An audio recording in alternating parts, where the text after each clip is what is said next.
अभी तक गुस्से के मारे चंदर ने उस पर ध्यान नहीं दिया था, लेकिन उसने देखा कि वह 23 बरस की दुबली पतली तरुणी है। लहराता हुआ बदन, गले तक कटे हुए बाल, एंग्लो इंडियन होने के बावजूद गोरी नहीं है। चाय की तरह वो हल्की पतली भूरी और तुर्श थी। भागते वक्त ऐसा लग रही थी जैसे छलकती हुई चाय। इतने में वह गोरा उठकर चंदर का कंधा छूकर बोला, माफ़ करना भाई, उससे मेरी शिकायत मत करना। असल में गुलाब मेरी मृत पत्नी की यादगार है। जब इनका पहला पेड़ आया था तब मैं इतना ही जवान था जितने तुम, और मेरी पत्नी उतनी ही अच्छी जितनी पम्मी। कौन पम्मी? यह मेरी बहन प्रमिला डिक्रूज। ओह, कब मरी आपकी पत्नी? माफ़ कीजिएगा, मुझे मालूम नहीं था। हाँ, मैं बड़ा अभागा हूँ, मेरा दिमाग कुछ खराब है।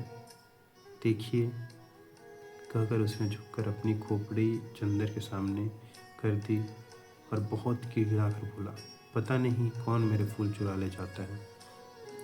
अपनी पत्नी की मृत्यु के बाद 5 साल से मैं इन फूलों को संभाल रहा हूँ। हाय रे मैं। जाइए, पम्मी बुला रही है। पिछवाड़े के सहन का बीच का दरवाज़ा खुल गया और पम्मी कपड़े पहनकर बाहर झांक रही थी।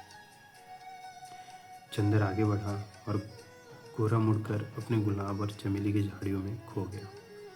चंदर गया और कमरे में पड़े हुए एक सोफे पर बैठ गया। पम्मी टॉयलेट कर चुकी थी और एक हल्की फ्रांसीसी खुशबू से महक रही थी। शैम्पू से धुले हुए रूखे बाल झमलते पड़ रहे थे। खुशनुमा आसमानी रंग का एक पतला चिपका हुआ झीना ब्लाउज और ब्लाउज पर एक फ्लैनिक का फुल पैंट, जिसके 2 गेलिस कमर, छाती और कंधे पर चिपके हुए थे। होठों पर एक हल्की लिपस्टिक की झलक मात्र थी और गले तक बहुत हल्का पाउडर, जो बहुत नज़दीक से ही मालूम होता था। लंबे नाखूनों पर हल्की गुलाबी पैंट। वह आई, निसंकोच भाव से उसे सोफे पर कपूर के बगल में बैठ गई और बड़ी मुलायम आवाज़ में बोली, मुझे बड़ा दुख है मिस्टर कपूर, आपको बहुत तवालत उठानी पड़ी। चोट तो नहीं आई? नहीं नहीं, कोई बात नहीं। कपूर का सारा गुस्सा हवा हो गया। कोई भी लड़की निसंकोच भाव से इतनी अपनायत से सहानुभूति दिखाए और माफ़ी मांगे तो उसके सामने कौन पानी पानी नहीं हो जाता है। और फिर वह भी जबकि उसके होठों पर न केवल बोली अच्छी लगती हो और लिपस्टिक भी इतनी प्यारी हो। लेकिन चंदर की एक आदत थी, और चाहे कुछ न हो, कम से कम वह यह अच्छी तरह जानता था कि नारी जाति से व्यवहार करते समय कहाँ पर कितनी ढील देनी चाहिए, कितना कसना चाहिए, कब सहानुभूति से उन्हें झुकाया जा सकता है, कब अकड़कर इस वक्त जानता था कि इस लड़की से वह जितनी सहानुभूति चाहे ले सकता है, अपने अपमान के हर्जाने के तौर पर।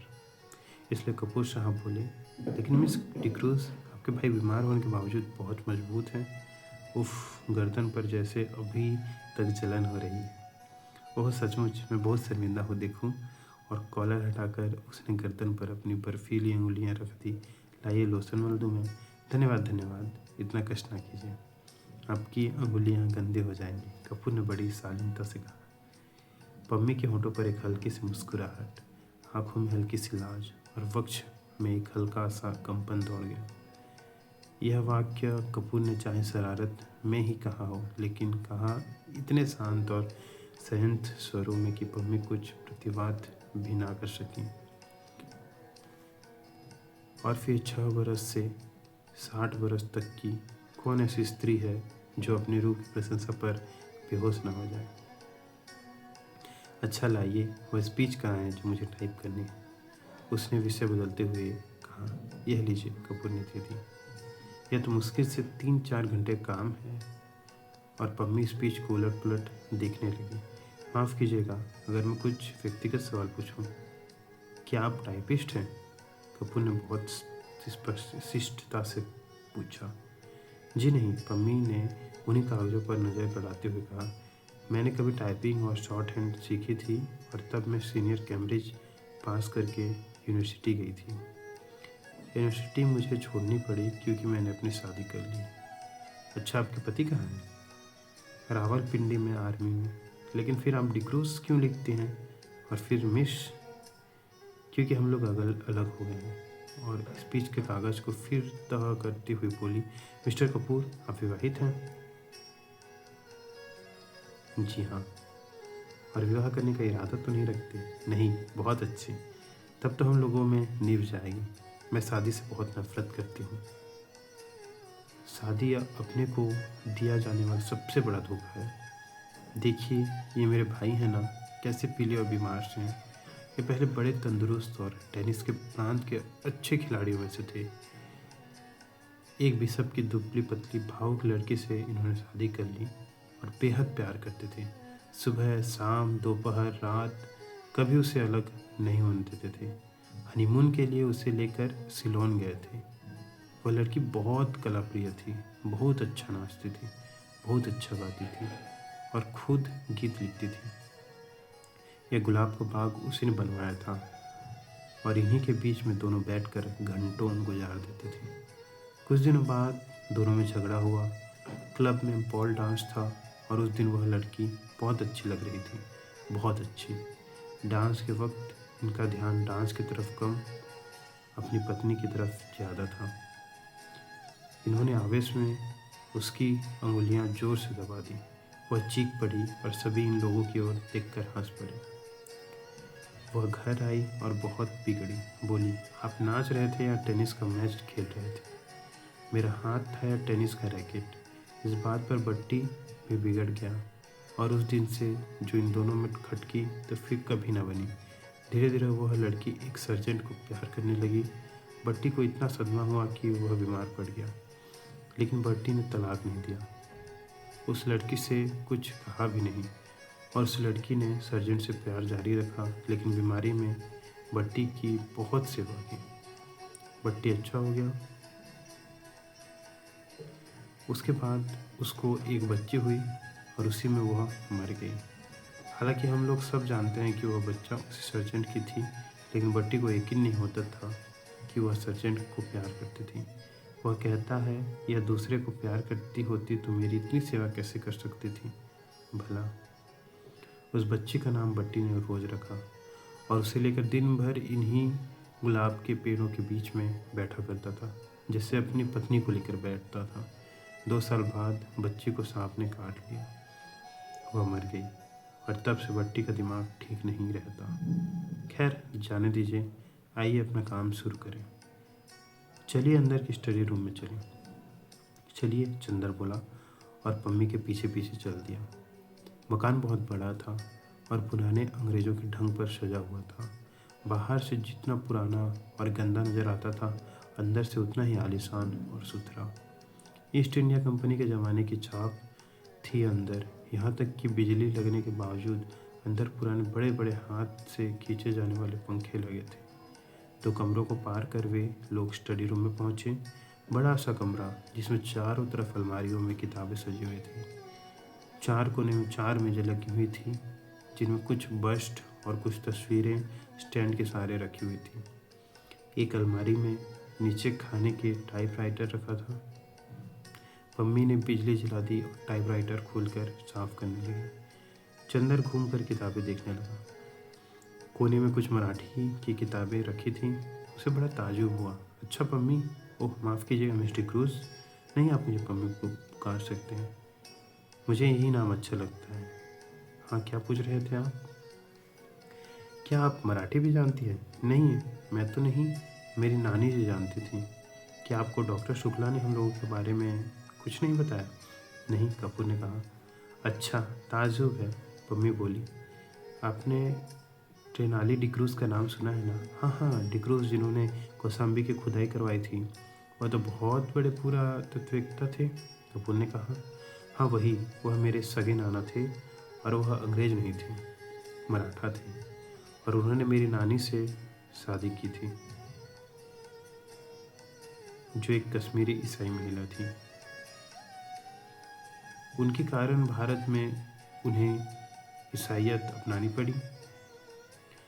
यह मेरे नाना का ही मकान है और हम लोगों को मिल गया है। डॉक्टर शुक्ला के दोस्त मिस्टर श्रीवास्तव बैरिस्टर है ना, वे हमारे खानदानी अटर्नी थे। उन्होंने और डॉक्टर शुक्ला ने ही यह जायदाद हमें दिलवाई। लीजिए, मशीन तो ठीक हो गई। उसने टाइपराइटर में कार्बन और कागज़ लगाकर कहा, लाइए लिमत। इसके बाद घंटे भर तक टाइपराइटर रुका नहीं। कपूर ने देखा कि यह लड़की जो व्यवहार में इतनी सरल और स्पष्ट है, फैशन में इतनी नाजुक और शौकीन है, काम करने में उतनी ही मेहनती और तेज भी है। उसकी अंगुलियां मशीन की तरह चल रही थीं और तेज इतनी कि 1 घंटे में उसने लगभग आधी पांडुलिपि टाइप कर डाली थी। ठीक 1 घंटे के बाद उसने टाइपराइटर बंद कर दिया। बगल में बैठे हुए कपूर की ओर झुककर कहा, अब थोड़ी देर आराम। और अपनी अंगुलियां चटकाने के बाद वह कुर्सी खिसका कर बैठी एक भरपूर अंगड़ाई ली। उसका अंग अंग धनुष की तरह झुक गया। उसके बाद कपूर के कंधे पर बेतकल्लुफ़ी से हाथ रखकर बोली, क्यों, एक प्याला चाय मंगवाई जाए? मैं तो पी चुका हूँ, लेकिन मुझसे तो काम होने से रहा अब बिना चाय के। पम्मी एक अल्हड़ बच्ची की तरह बोली और अंदर चली गई। कपूर ने टाइप किए हुए कागज़ उठाए और कलम निकालकर उनकी गलतियां सुधारने लगा। चाय पीकर थोड़ी देर में पम्मी वापस आई और बैठ गई। उसने एक सिगरेट केस कपूर के सामने किया। धन्यवाद, मैं सिगरेट नहीं पीता। अच्छा, ताजुब है। आपकी इजाज़त हो तो मैं सिगरेट पी लूँ? क्या आप सिगरेट पीती हैं? छी, पता नहीं क्यों औरतों का सिगरेट पीना मुझे बहुत नापसंद है। मेरी तो मजबूरी है मिस्टर कपूर। मैं यहाँ के समाज में मिलती जुलती नहीं।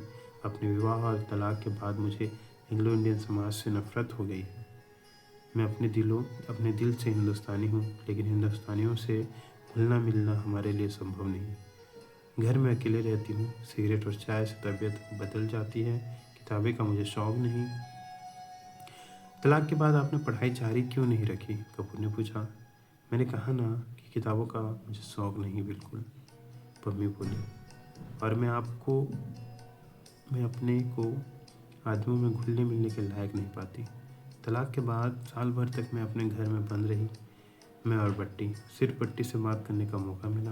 बट्टी मेरा भाई, वह भी बीमार और बूढ़ा। कहीं कोई तकल्लुफ़ की गुंजाइश नहीं।